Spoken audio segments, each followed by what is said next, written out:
I would say that I was living multiple layers of double lives. I was there because I wanted to practice my Arabic. His eyes light up, and he starts talking to me, and he refers to me in the masculine. And so it was from that moment that I realized, oh, my parents want me to study abroad in a non-Western country so that I stop transitioning, but I've just found the perfect place to live as a man. What? What did you do? I could be exposed at any moment. I had to sleep in the binder. I developed issues with breathing, Wow. taking deep breaths, because when you're squashing your breasts. Did you encounter people from the whole Queers for Palestine movement? Oh boy, have I. I would say that it has a lot to do with all types of woke indoctrination that we were receiving in the environment of a college campus. Do they actually throw gay people off of buildings? Is that true? I actually had a friend. I was supposed to be at one of the festivals that got raided by Hamas. You lost friends. Yeah, they're dead. And why did I not die? It was really, in those moments that I was running from rockets without a binder that I realized that my body is not a pathology. Tell me precisely about some of the feelings you started having at about 12 years old around, that made you think you were another gender. Yeah, so I started identifying as trans in 2012 at the age of 12, so I got into it really early. And I would say that what catalyzed this entire journey was really, I was in class one day, and we were engaging in the American cultural ritual of passing down a stack of worksheets. And my hand briefly brushed by the hand of one of my female classmates, and suddenly I was overtaken by a bunch of odd sensations in my body. My heart rate started to accelerate. I felt a little bit dizzy. I was flushed. And when I opened my mouth to apologize to this girl for the brief brush of our hands, I noticed that no words came out. So I didn't know what to attribute these sensations to.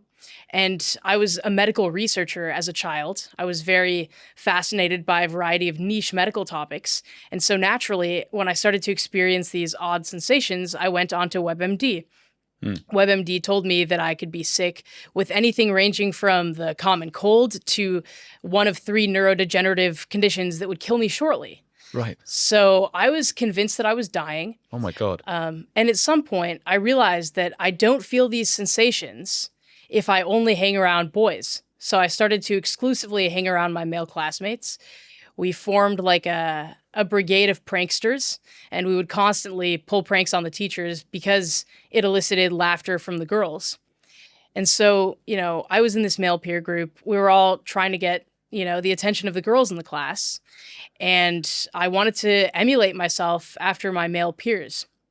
And so I guess a lot of things were going on, and I didn't know what was actually happening with me.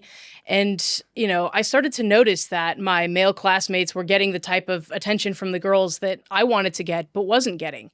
And so I had previously been exposed to the idea of a sex change as something that men get to, quote unquote, become women. And so I wanted to know whether or not it was possible for a girl to become a boy. So I searched on WebMD and on my favorite medical journals, and I found my answer and just latched onto it for the next 12 years of my life. Wow. So this was a way, in a sense, to attract other women. You were a lesbian, and still are. A lot of people claim that parts of the trans movement are homophobic because they push people who are gay one way or the other to suggest there's something wrong with their body. Is that a view you agree with now? Oh yeah, of course I see the trans movement as an inherently homophobic one because it's telling all of these very nonconforming children that, that their nonconformity and the distress they may have around that nonconformity or that it could be attributed to something about their sexed body being pathological. So, that entire framework inherently pathologizes the same types of traits and behaviors that we see in children who are very likely to grow up to be gay. And what did you start to do to become a boy in some respects? So thankfully, my parents never affirmed me. When I told them, when I confided my deepest feelings in them, they had enough sort of skepticism and common sense to not affirm it. And also back in 2012, there wasn't this type of demand for ideological compliance and for sort of undying affirmation of these identities and these false beliefs. So, my parents said, "You're not going to do this." And naturally I thought, no, you can't tell me what to do. So, I mean, I sort of grappled with these ideas secretly. And then when I went away to university, I thought, oh, now is the time that I can start to live the life that I've always wanted to live. So, I mean, my appearance really from sort of 12 onward was extremely gender nonconforming. I was mistaken for a boy. So there wasn't a ton that I had to do on that front, but the kind of additional intervention that I took to pass myself off as male was really to wear a chest binder. It's like a very tight compression garment that is aimed at sort of squashing the breasts to make your chest appear more masculinized. So I did that for many years, and that is an intervention that doesn't require a doctor to sign off on it, but it causes all kinds of damage that I'm not even sure, to what extent it's even reversible. What kind of damage? Well, I developed issues with breathing, Oh, like wow. taking deep breaths, because when you're squashing your breasts, there's underneath it, you have your ribs and you have your lungs. So a very common type of harm of binding is like bruised or broken ribs. Also just, yeah, I've developed a lot of breathing issues because when you're squashing your breasts, like you can't take a full deep breath. And I did that for so many years that I kind of forgot how to breathe normally. And then, when I stopped the process of binding and had to actually cope with the weight of my own breasts, like it was like, breathing with a bunch of extra weight on my chest, and also having had sort of forgotten how to deeply like inhale and exhale. Like it caused a lot of pain and tension. I mean, there are the issues with the posture. Yeah, it's a really harmful intervention, and there are schools now that are giving young girls binders, which in my mind, you're giving an insecure teenage girl, something that on the surface level seems as if it will take away her insecurities, but it's very much akin to giving vodka to an alcoholic. You're just feeding the obsession, you're feeding the addiction of sort of self-hatred and the addiction of running away from the self. Would you sort of look at yourself in the mirror? Did you watch films like Boys Don't Cry? Did you ever see that? Oh, yeah. Yeah, and she sort of did that. And did you like how that looked at the time? I felt relieved. I felt relieved because from the age of 12, I had constructed this entire story in my head that, that my non-conforming behavior and my same-sex attraction, which I realized that I was same-sex attracted actually years after I started identifying as trans, because when I had that initial interaction in my class, I didn't know that what I was experiencing was a crush. Like I thought that crush was an orange soda that my peer group was obsessed with. I didn't know that it was a slang term used to discuss this type of budding romantic attraction. Wait, so if someone said, "I've got a crush on that girl," you thought, "Oh yeah, you've got a sort of soda on that girl." Well, so I didn't really hear the rest of the sentence because people would talk about like, oh, who's your crush? And I heard crush, and I just remember going into a supermarket one day and I just saw all of these orange sodas and said crush. And I was like, that must be what they're talking about. Oh, wow. Okay, Yeah. I see. And so it was just this weird feeling around particular women, and you didn't know what that was. And then you had the breasts binded. Did you go any further? Was there any sort of talk of the puberty blockers, the hormone, what are they, the cross-sex hormones? So I really wanted to pursue those interventions, but because my parents were paying for my college, they stipulated that's not going to happen. And when they realized that I had started to socially transition, they put a bunch of stipulations in place, and they said, look, you are not going to medicalize, and you are going to study abroad in a non-Western country that isn't pushing these ideas. And so I was cycling through, my list of non-Western countries that I could potentially study abroad in, and I'm Jewish. So I ended up in Israel. And while my parents sent me there to get me to stop the process of transition, I embraced it full force and just decided to live as a man, both within, Palestinian Muslim communities and ultra-Orthodox Jewish communities. Yeah, this is the most extraordinary thing I think I've ever heard, actually, because I mean, you messaged me on X or Twitter a few months ago, and people do all the time, and you sort of take it with a pinch of salt because it's just too many messages from people. It's just, oh, you need to have my the grandfather's son's dog's something. It's just, you have to have this person, that person. It's just too many in the end, and you can't. I just skim read it, and I skim read a little bit, and it was like, oh yes, I just lived as a man with the Palestinian Muslims, and then with the Orthodox. What did you do? So yeah, take us through how things got to that point.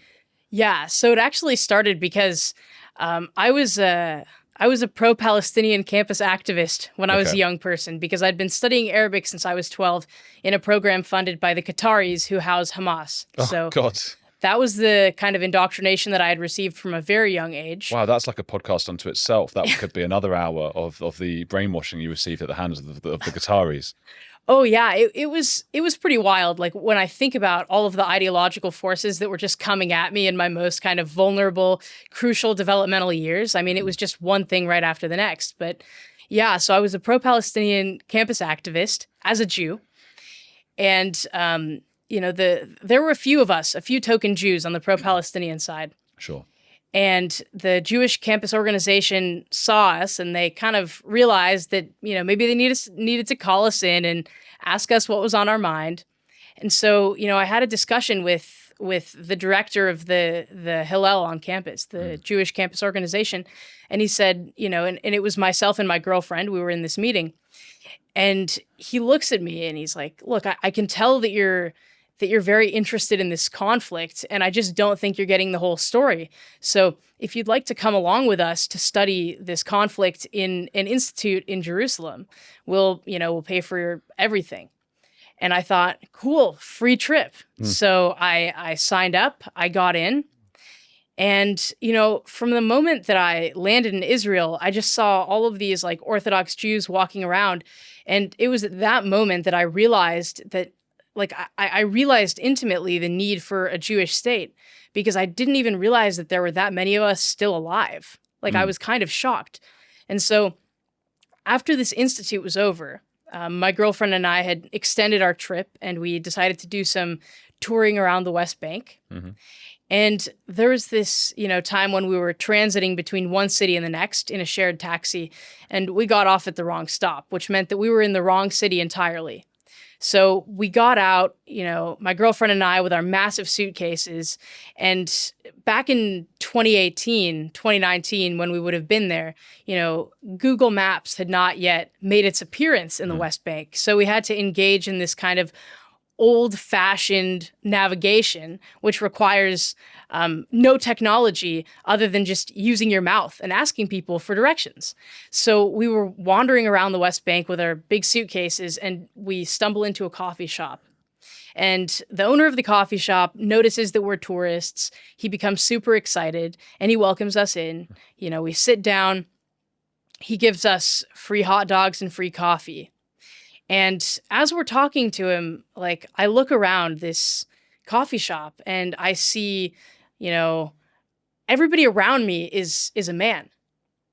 And so, and that makes sense because most Arab cities are homosocial. Arab culture is very homosocial, meaning sex Homosocial, what a word. Yeah. Wow, I like that. Okay, they're very Yeah, homosocial, and right. the women are at home or something, right? Well, the women have places that they congregate, and men have other places that they congregate, and sort of never the two shall mix type of thing. But of course, Try telling them they're a bunch of homosocials. I don't think they'll like that. it just means sex segregated. Yeah, That's... well, tell them that when they're chucking you off. Anyway, no, go on. So my girlfriend and I, we're sitting in this cafe and we see that everybody around us is a man. And, so a lot of thoughts are going through my mind at this time. And the coffee shop owner, we have this really interesting conversation. He talks to us about his family that's in the United States. He really wants to practice his English. And, but I wasn't there to help him practice his English. I was there because I wanted to practice my Arabic. Sure. So I told him that I speak a little bit of Arabic, and, his eyes light up and he starts talking to me and he refers to me in the masculine.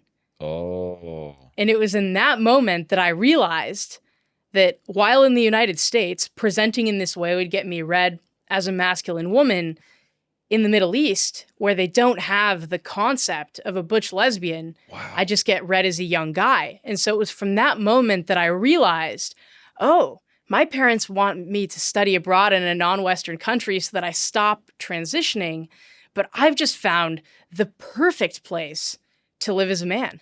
Wow, that's mad. That's such an interesting thing. I mean, the social construct of I mean, we talk about social constructs all the time. Obviously, the sort of trans rights activist side talk about a social construct, but this idea we have in our minds of what a woman is, what a man is, what they might look like. It's so interesting to think that in different countries they wouldn't even, because you're right. As soon as I see you, I'm seeing butch lesbian, and I'm not potential man, 10% likely that this is a feminine looking man. But that's fascinating. So then, what made you sort of? I mean, was that quite a ballsy move? Then you really went in and were like, okay, you know what, I'm going to do this.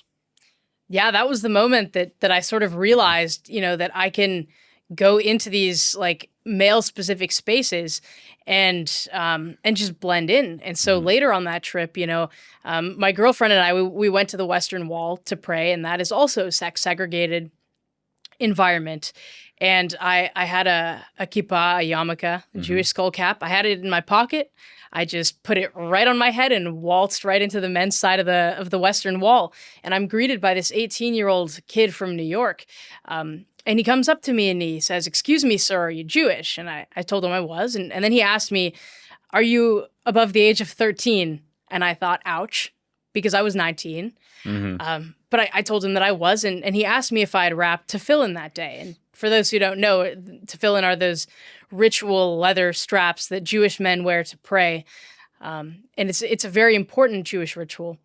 And so he asked me if I had engaged in this ritual, and I told him that, not only had I not engaged in this ritual on that day, but that I'd never done it in my life. And he becomes so excited, because his entire purpose for being at the Western Wall is to try to get secular Jews to engage in some religious activities. So he ran me through the ritual of wrapping the tefillin and saying the blessing. And he looks at me and he asks me, he's like, "So you've never done this, not even at your bar mitzvah?" And I told him, "Well, I've never had a bar mitzvah." Next thing I know, this guy calls over to some of his friends in Yiddish, and I'm holding hands, dancing around in a circle, singing songs with a bunch of Hasidic Jews. My God. And I don't know what's going on, but I'm along for the ride. Like, I'm down for any novel experience. So I was dancing around in this circle, and suddenly we hear a siren. It was the Shabbat siren letting us know that, it's time to wrap things up and go back home to greet the Sabbath with one's family. So this guy who walked me through this entire ritual, he asks me for my phone. I thought maybe he needed to make a phone call. I wasn't sure. But, he asked me to open the camera app, and he didn't know how to use a smartphone. Right. Like he had never used one.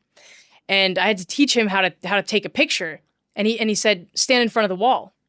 And I look at him and I ask him, "So where would you like me to stand?" And he says, "Well, where would you like me to take your bar mitzvah photo?" Oh, wow. And so it was at that moment that I realized that I had this kind of impromptu bar mitzvah that I didn't know happened until it was over. Oh my God. Okay, so this is insane.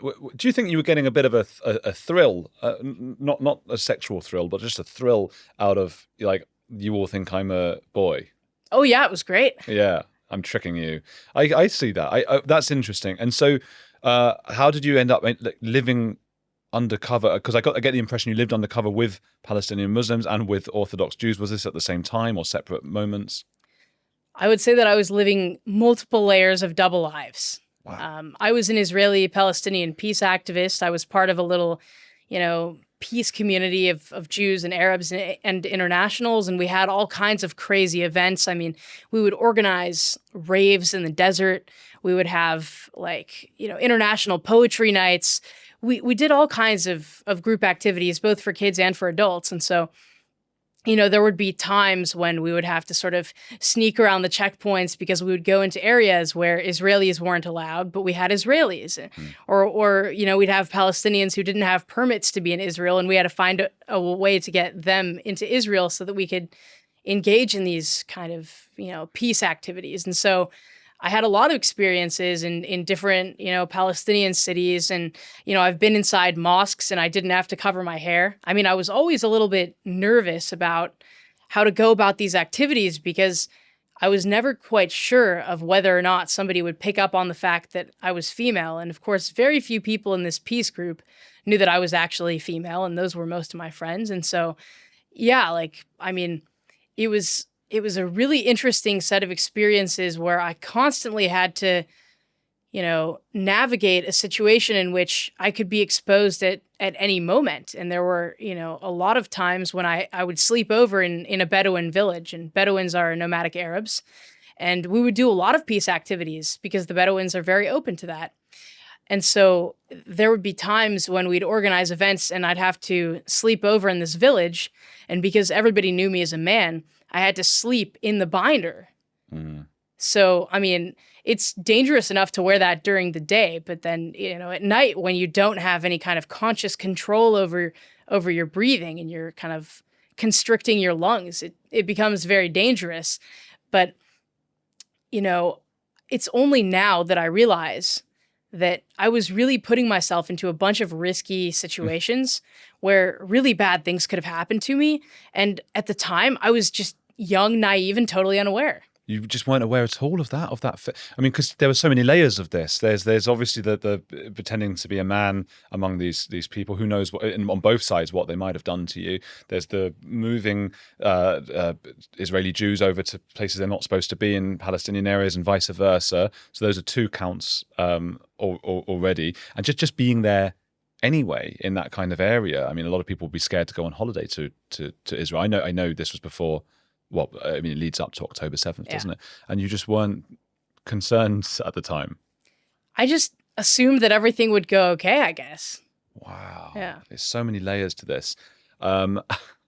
What about, I mean, do they actually, one of the things I think people want to know is there's a lot of movements like Queers for Palestine and things like that. And do they actually throw gay people off of buildings? That's the stereotype I've heard, or the cliche. Is that true? Well, they do in a lot of Islamic areas. I mean, I actually had a friend who was murdered by his own family in an honor killing when they found out that he was gay. And he Sorry was to hear that. Yeah, it's really tragic. Like, he was 21, a brilliant art student, and we just stopped seeing him at the gay bar, and word just kind of traveled. And I don't know how he was killed. I also don't want to know, but it's a thing that happens. So the entire movement of Queers for Palestine is just so incoherent, based upon its fundamental premises. Well, tell me more about that. I mean, did you encounter people from the whole Queers for Palestine movement? In the United States or in Israel? Well, either. Have you encountered those people?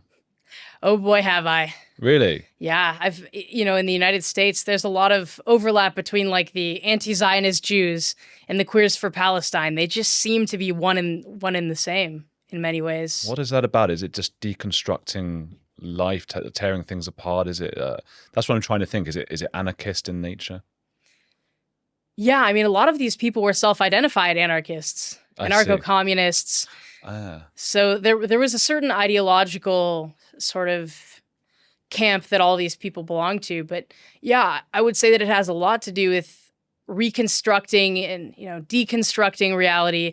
And also there's a certain level of kind of Western naivete where if you have this kind of oppressor-oppressed dichotomy, and you're able to sort of copy paste this very inadequate and very simplistic framework onto not only issues and political discourses within the United States, but then to copy paste it to a conflict that's thousands of miles away is ridiculous. It is by nature a fallacious way to conceptualize this conflict. And yeah, I would say that it has a lot to do with all types of woke indoctrination that we were receiving in the environment of a college campus.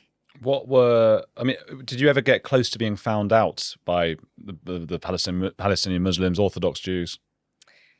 So there were definitely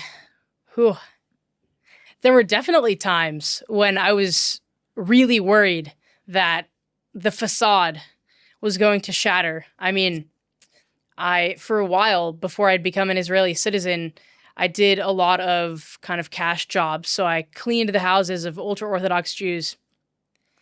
And, every now and again I would show up, and these were mostly Anglophone families. Oh, right.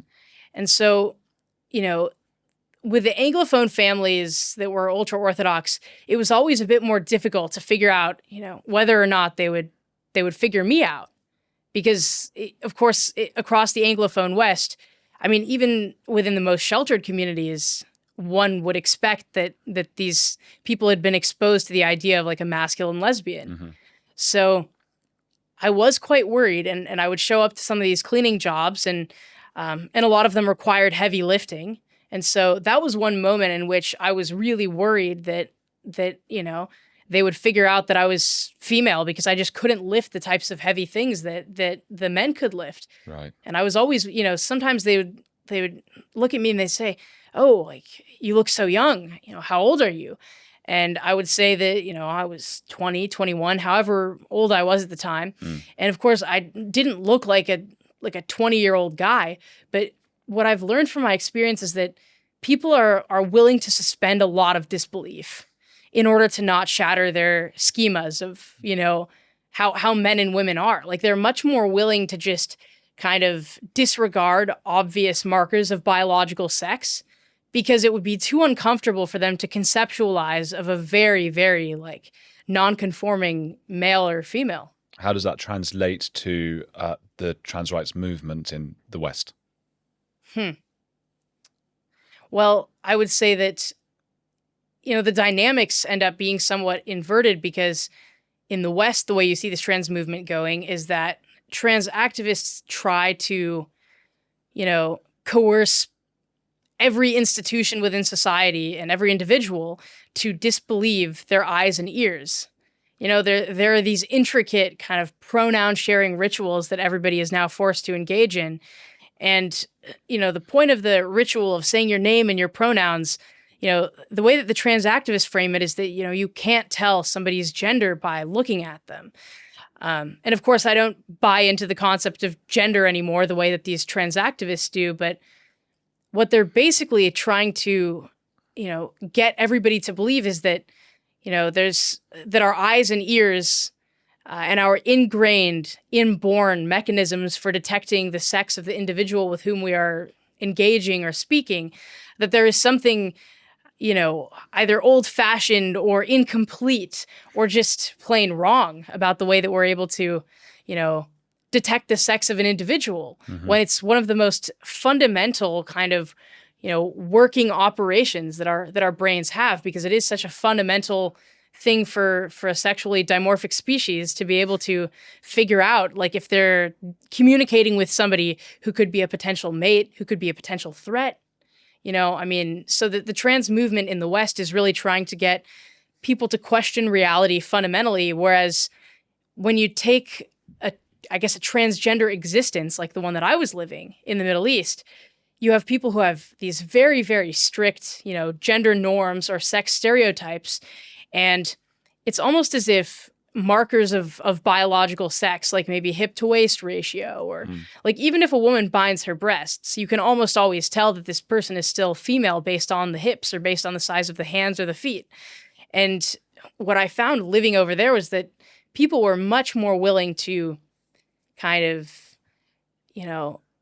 instead of looking at kind of biological markers of sex, they were much more attuned to, the clothes that I was wearing. And if I was wearing like the yarmulke and the black pants and the white shirt and the tzitzit and dressing as an Orthodox Jew, then, any possibility of them detecting the fact that I was female seemed to go totally out of the window because they just assumed that women would never wear men's garments.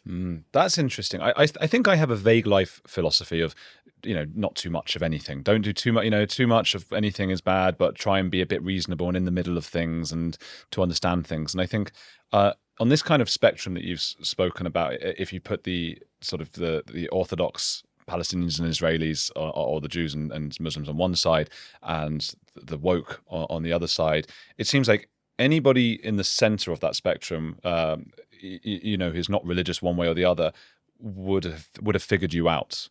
And those are the two extremes that were unable to see truth. And it's that old Orwellian phrase, it's something like the party told you not to not disbelieve your eyes and ears or something. It feels like there's just always religion or some sort of secular religion that's trying to tear apart reality, and the rest of us are trying not to get caught up in it. Does that sort of feel right to you? Oh, yeah, that absolutely resonates because in Tel Aviv, I would only pass maybe 70, 80% of the time because Tel Aviv is like the gay capital of the Middle East. But if I was in Jerusalem or the West Bank or most other places in Israel, everybody just assumed that I was a young guy. And I even had moments of this really interesting cultural clash of these sort of, extreme sectors of the society that you've discussed, like the extremely religious Jews and the extremely religious Palestinians, where I'd be, I would have moments where I would be sitting at a bar with some of my Muslim friends, and they were also living a double life. They were drinking secretly away from their parents, and so they were very, very paranoid about somebody accidentally like snapping a picture and sharing it around, a picture of them with a glass of wine and their parents they could be killed seeing for it. that, right? Yeah, no, they could. They were very worried about that. And so, even though they didn't know that I was female and they thought that, because I'm from the United States, that I wouldn't understand the stress of having somebody take a picture of you and post it. Actually, like I understood their stress, but from a very different angle because my parents were not aware of the fact that I had started to live as a man. Now that I've talked to them, they sort of had come to that conclusion on their own, but it's not something that we had explicitly discussed. So I was, before I had sort of, I guess, understood that my parents were kind of onto me in this proverbial game of chess and that they were already predicting my next move. Like, whereas my Palestinian Muslim friends were worried that they would be discovered for drinking, I was worried that somebody would, take a picture of me, share it. And, because Israel is a very small country and because I was studying at a university where the people at the university knew me as a woman, I was worried that somebody would comment with Maia, as opposed to my male name, and that I would be discovered. What was your male name? I don't know if I should say that because Oh. Do you look different now to what? Because if they see you on video, they might not know it's you. Is that what you're thinking? No, I think they will be able to recognize me, but I don't know. I think it's just best to keep some details private, I suppose. Okay. But it was very similar to my actual name, Maia. It was very similar. Mm-hmm. Okay, Michael. So I won't guess, but I'm just thinking of a name that sounds like Maia. You dress, I think. Did you dress like this? Because for those who are just listening, because some people just listen to the podcast, you've got the bow tie and waistcoat. That is very, in my opinion, that's sort of butch lesbian, isn't it? That's not. Most men are not dressed that way. Would you say? Right. So that's true. But when I was over in Israel and in the Palestinian territories, I actually barely wore bow ties because Israel is a very informal country. You can show up to work wearing jeans and sandals. I love that. I barely wore bow ties. It's just once or twice a week. It's an unusual thing for most people to wear the bow tie. You offered me one today, didn't you? Yeah, I did. You've just got all these bow ties. I think that's great. I've loved bow ties ever since I was a high school debate kid. I made my own. And wow. It's weird because when I was living as a man, what I thought I was doing was like living my most true and authentic self, but actually I had to hide a lot of myself and I would wear like the typical clothes that guys in that society wore, and I'd get, my haircuts done at these cool Arab barbershops, these kind of massive hairdos with a lot of product, and like they were great haircuts, don't get me wrong, but whereas I thought that the only way for me to kind of be able to go about existing and to not have people constantly, know who I'm attracted to just by looking at me. And that's kind of what I was fleeing from when I was, trying to become a man as opposed to just being a masculine lesbian. I was trying to sort of anonymize myself because there is something kind of daunting about people looking at you and knowing who you want to sleep with just by looking at you. So I think that reason alone is why a lot of young gay people go trans. they're given this framework that explains their nonconformity and potentially their distress. And they then become kind of more attuned to rationalizing every normal distress of puberty or every normal distress of just being embodied and being human within this framework. And then that kind of further reifies the framework. And so I noticed that when I was living as a man, like, in some ways it did feel extremely authentic, because I didn't talk any differently. I didn't walk any differently. I was living in a very similar way to the way I'm living now, but I didn't wear bow ties because that would bring extra attention to me. And so that would, I was worried that people would focus more on sort of the contours of my body, because I was wearing this, thing in the middle of my neck that just is so unusual for that culture. So I ended up giving up a lot more of my individuality and my authenticity than I'd even realized at the start of my journey of sort of stopping the transition process. I wrote a book called The Psychology of Secrets, and one of the main points in it is about how when you keep too many secrets, it can be very, very stressful. I mean, it can really tear people apart. But one way to overcome that is to truly inhabit the role through something called dramaturgical theory. You be that person. So would you say that's what you were able to do, or was it just constant stress? Like, who am I? Was there shame in the discrepancy between the self you portray to the world and the real you? I didn't know who the real me was because I got this like set of bad ideas in my head, that my female body was like, even though my female body is healthy, that it was existing in a state of pathology because of how nonconforming I am. So I got this really dumb idea in my mind when I was 12. I latched onto it. And instead of building an identity as like a young woman or a lesbian, I just thought, oh, I'm a man that lacks a body part. So when you speak of pathology about your body, is that a way of saying, I hated my body? Yeah, I mean, I thought that my body was wrong because I believed that I had this like male gender identity or this like male brain. That's a horrible thing to have to go through. Yeah, it's like a really horrible belief to put into a 12-year-old's mind. I mean, it's the belief system alone, whether or not somebody ends up medicalizing it, is psychologically and developmentally catastrophic enough to the point where, like, even though I wasn't affirmed in those early years and I didn't medicalize, I mean, I latched onto this belief system for half of my life. And only now, at the ripe old age of 25, am I beginning to live my adult years as a woman. And it's like a really weird experience to go through, especially kind of having to recover from the process of transition and also having to recover from the process of living through multiple wars, including October 7th, and dealing with the psychological aftermath of dealing with all the friends I've lost from that. And like, I mean, I was supposed to be at one of the festivals that got raided by Hamas, but, with some of these peace activist buddies, but our sober driver just kind of like dropped out last minute because he was really annoyed with us. And so he was like, guys, I need a beer just to deal with you people. I'm not going to be your sober driver. Right. So that's what saved us. So you didn't go because there was not going to be anyone to drive you home when you were drunk? To drive us there and to drive us back because it was on Shabbats. There was no public transportation. Oh my God. Okay. That was one of the most terrific nights in recent history, in the last 100 years or so. You were supposed to be there, so you lost friends. Yeah. That's terrible. How did the news come through to you? So on October 6th, I was doing like a peace event with Jewish and Arab children. And it was so optimistic. And like, because at the end of the event, like the kids had just picked up a few words in Arabic or Hebrew and they didn't need a common language to communicate. And I was like so optimistic about the prospect of peace. Like, I mean, I made a bunch of posts on social media saying, guys, like, we can't trust the leaders in this region. We certainly can't trust the terrorist groups in this region or any of the weapons manufacturers that have their grubby little hands messed up in this conflict.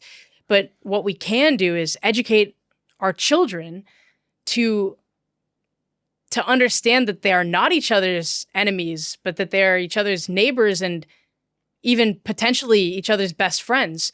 So I made all these hopeful posts on social media, and I was just so excited about the prospect of peace. And then, I went back to my apartment, and on October 7th, I woke up at 8 a.m. to a siren. And the city that I was in, we weren't used to getting sirens during war. I mean, maybe we would get one or two symbolic rockets, just as kind of like an FU, you know? But it wasn't meant to do any massive destruction. But so at first I thought maybe they're just testing the siren, you know, to make sure that it still works, because they do that every now and again. So I went online as the siren was blaring, and I tried to look up, like, is there a scheduled siren testing today? And by the time the webpage loaded, you know, I just heard like 6 explosions right after that first siren, which means that there were 6 rockets that were intercepted. And then right after that happened, it was another siren and another siren. And it took me like a few seconds to realize, oh my God, this is for real. And on that morning, as I was hearing these sirens and I was like really sweaty and I was nervous, I didn't have time to put my binder on. I just had to layer on a bunch of shirts, you know, and run for it. Just run to the bomb shelter as fast as I could. And I was in this new neighborhood and I didn't know where the bomb shelter was. And it was really, you know, in those moments that I was running from rockets without a binder that, you know, I had to feel my body move naturally without the constriction of that binder. And, you know, even though like by October 7th, I had already realized that the transgender movement is built on a stack of kind of falsities and unprovable claims and lies and logical obfuscations. Like I knew it was all nonsense by October 7th, but, you know, knowing and the kind of disindoctrinating yourself from a kind of cultish set of beliefs is one thing, but actually no longer embodying the vestiges of those cultish beliefs is another. And so when I had to run to the bomb shelter without that breast binder on, you know, and I had to feel my body move, it was in that moment that it became so clear to me that while I had spent half of my life believing that my natural, healthy female body existing in its natural and healthy state was existing in some kind of state of pathology because it was at odds with my, you know, male brain or my male gender identity. It was in those moments when I was running from rockets that I realized that my body is not a pathology, that it's actually capable and that I owe it to myself to maintain the intactness of my body in order to survive whatever chaos life throws at me. And so war is like the perfect example of the type of chaos that you need to have a healthy body and a healthy mind in order to withstand it and to not be dependent upon pharmaceutical industries. Because, of course, you know, like I had lived through multiple wars. You know, I'd lived through 2 wars before October 7th, and then that was the third one. And each time I was like, you know, counting the doses of my ADHD medication. And I was thinking like, whoa, if this war lasts longer than 2 weeks, I'm going to have to take the risk of going on a bus in order to go to the pharmacy and get the medication. And every time you go on a bus, especially during a time of war, you are risking some suicide bomber blowing everybody up. And so, you know, it was in previous wars that I had thought it's already a massive inconvenience to be reliant on pharmaceutical industries for one medication, but to have another thing and to potentially have to double the risk of going on 2 buses to get both of these medications and to double the risk of being blown up in like a suicide attack. I mean, the seeds were kind of planted earlier, and I'd started to realize that medicalizing this, you know, transition that I was doing, that it's just so fundamentally impractical, and that it can only exist in countries where there's like this, you know, thriving first world techno medical complex, like a medical system that exists to turn healthy people into lifelong medical patients. This can only exist in rich countries, because in poor countries, you have a bunch of people with health issues and you're trying to, with the limited resources that you have, to make sick people healthy, not the other way around. So it was really the process of living through these wars that made me realize like how much of a first world phenomenon this entire transgender movement is, and how impractical it is to turn a healthy person into a lifelong medical patient, and actually how deeply immoral it is. Yeah. War brought you back to real life, away from magical thinking. And again, looking at that sort of spectrum where on both sides there's a bit of magical thinking, and in the middle maybe there's hopefully some more rationality. A lot of people who, I mean, now the anti-Israel stuff has been so wrapped up in trans ideology. You must have a lot of, I imagine, do you have many friends who are still in maybe the trans community, who have with the Palestine flags and those things, many of whom deny the atrocities that of that day that they even took place? You know, most of my lefty American friends disowned me from the moment that I became an Israeli citizen. Oh my God. Yeah. And so it's crazy. I mean, but I do know a lot of people who, you know, deny the atrocities of October 7th, or even worse, perhaps, is when they've seen the videos, they know it's true, they know it happened, and they justify it. They think it's a good thing. They think it's what Israelis deserve for building a successful country in their ancestral homeland. And what I've noticed about these Western leftists is that, you know, they claim to care so much about the plight of oppressed peoples and minorities. But if you think about it, the Jews are like the ultimate minority. You know, they're the ultimate group of people who have been oppressed, you know, for thousands of years. And you know, anti-Semitism is this type of mind virus that you see in secular societies and religious societies. You see it being done also, you know, under a racialized framework. You know, you see it happen in Christian societies and in Muslim societies, but the hatred of the Jew, it just seems to be like the Jews seem to be like the inherent scapegoat. And you would think that this entire ideological cohort, you know, who purports to care so much about oppressed people, that they might be able to pick up on this a little bit better. But they seem to be incapable of it, because I think that what most, if not all, anti-Semitism boils down to is, you know, that the mark of a civilized society is a society which is capable of tolerating a successful minority. And, you know, on the right-wing side of things, you know, the right-wing kind of ultra-nationalist side of things, you have this, you know, anti-Semitism going through the framework of, you know, maybe racial or religious purity. You know, the Jews are controlling the media, although I guess you see some of these accusations now coming from the left. And then from the left, you see, you know, this type of anti-Semitism that is based upon the fact that the Jews are not actually oppressed because they are white, they are privileged, because they are successful. And so I think that, I don't know, like when I think to all of these leftist American friends who have abandoned me on different points, you know, at different points in my life, what it comes down to is the fact that, well, they can't see the logical extension of the arguments that they make. They don't.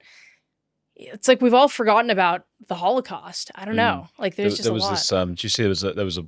Well, you wouldn't have seen it actually, because it was in the UK. There was a Muslim woman who gave a TED talk about the schools around where she lives, and that she was very proud that they were starting to replace white European literature, such as The Boy in the Striped Pajamas, with Eastern ones and things like that. And the idea was that The Boy in the Striped Pajamas, being about a Jewish kid in the Holocaust, couldn't even be considered a sort of victim narrative that was worthy of students, you know, that students should be learning about, and it had to be replaced by something that was more Eastern.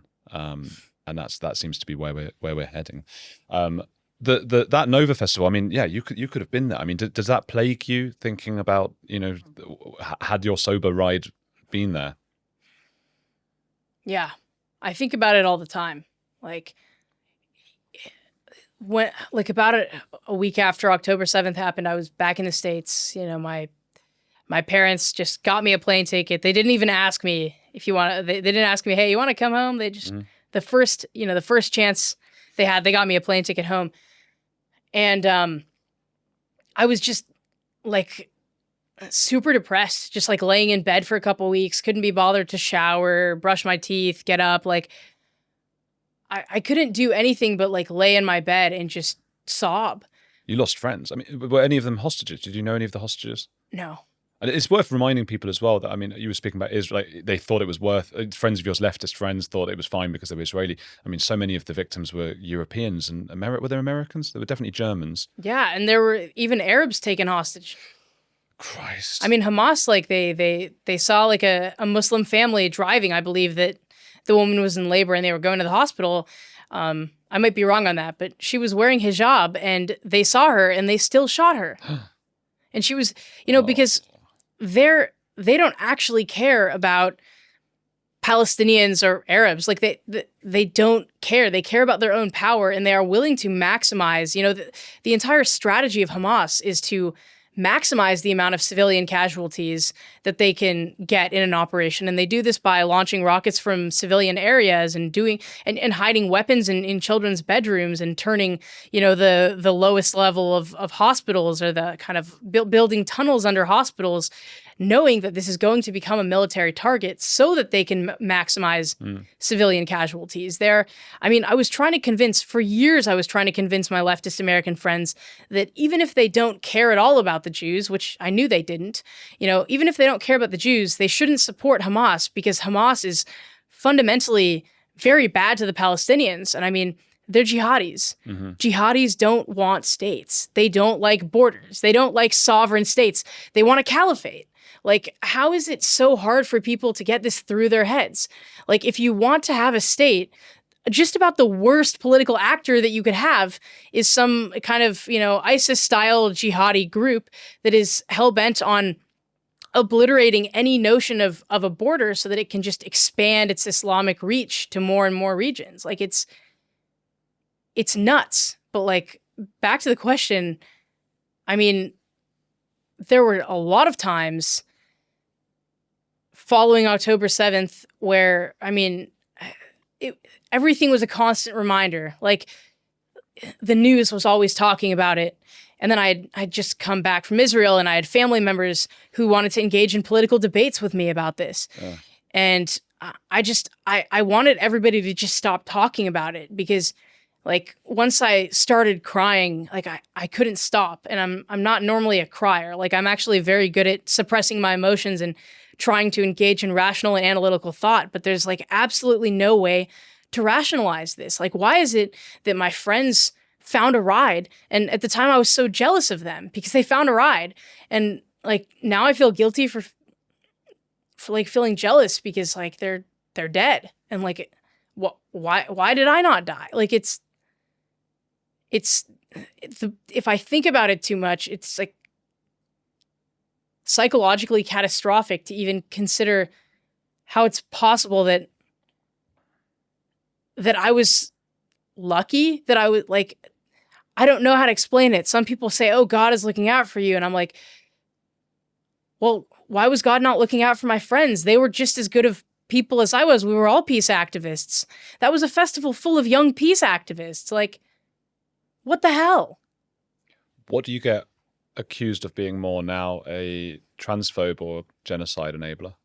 Oh, both. It's about the same. One, they, in X, they'll see my bio, and I say that I'm, an Israeli-American detransitioner, desister, whatever you want to call it, X-trans, right? They see that, and immediately their spidey senses go up, and then they start calling me, a proponent of genocide, colonizer, settler sympathizer, transphobe. They'll make all kinds of comments like, oh, of course, the transphobe also supports, genocide of Palestinians. And it's like, these people are idiots. Like, I was a peace activist. Like, what have any of them done for Israeli-Palestinian peace? Yeah, well, that's it. Nothing. All the most, the people who have actually been involved most tend to be more understanding of both sides and understanding that when people are trying to help and the nuances and things. And it's those just throwing stones from the outside who usually have done absolutely nothing to help. I've got one more question, but where can people find your X and things like that? Yeah, you can find me on X. I am at the Peace Poet 99. I have a YouTube channel, which is just Maia Poet. And I have a Substack that I'm going to launch. And if you follow me on X, I'm always creating, new content to try to, I kind of want to be a bridge between, like, the personal and the intellectual. And I want to, a lot of parents reach out to me. They're like, how do I get my kid out of this cult? And my biggest piece of advice for them would honestly be send your kid to a war zone. Bloody hell. And the thing is, it's really bad advice, right? Because because then parents have to weigh up the harms of like, what if my kid medicalizes versus what if my kid's apartment gets hit by a rocket? Sure. Like but so I don't have some golden piece of advice. Like there's no one thing that's going to get your kid out of this cult, but I'm so close in age to a lot of these parents' children, and I was that child for 12 years, like from 12 to 24.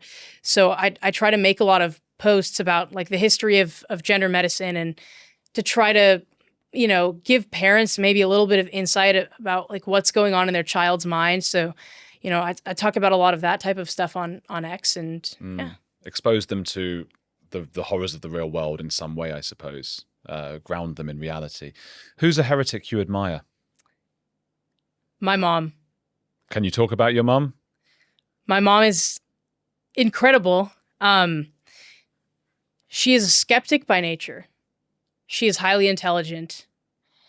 And she had the common sense to see right through the bullshit of gender ideology. She was able to see right through, whatever phase I was going through. And instead of basically thinking that I was going through something that she was incapable of helping me with, that required some expert to intervene, that required some other figure for her to outsource her parenting to, she realized that no, she was actually fully capable of handling the situation. And for years, this put us at odds because, of course, we didn't agree about any of these issues. But the fact that she was able to kind of diagnose where all of these fallacious ideas were coming from and all of these trends within, the American medical system, which brought us to this point of just medicalizing kids for very normal adolescent distress. I just so deeply admire my mom for everything. That's a wonderful heretic. I like when people choose their mum. People, please go follow Maia Poet. We'll put a few links down in the description. Keep watching this channel. There'll be something similar, and hit the like on your way towards watching that other thing, which is a similar theme.